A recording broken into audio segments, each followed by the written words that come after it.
Epstein file part 1-এ বলেছিলাম এই ঘটনা নতুন কিছু নয়, অর্থাৎ এই সেক্স স্ক্যান্ডাল নতুন কোনো ঘটনা নয়। প্রাচীন যুগ থেকেই এই অনাচার অনৈতিক কাজকর্ম চলে আসছে।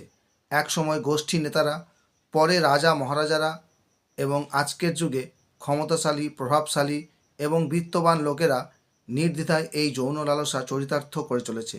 সাধারণ মানুষেরাও পিছিয়ে নেই। কিন্তু বর্তমানে এই যৌন লালসা এত ন্যাক্কারজনক পর্যায়ে চলে এসেছে যেখানে সদ্যজাত শিশু থেকে মৃত্যু পথযাত্রী বৃদ্ধা কেউ রেহাই পায় না।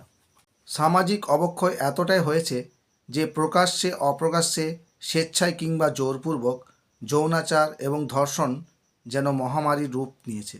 আর এই মহামারীরই নতুন একটা ঝলক হলো এপস্টিন ফাইল।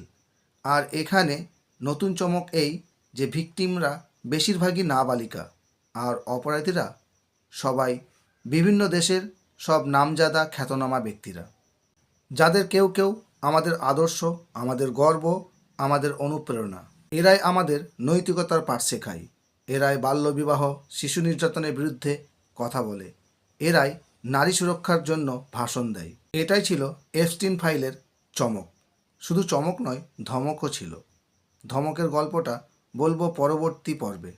ধন্যবাদ।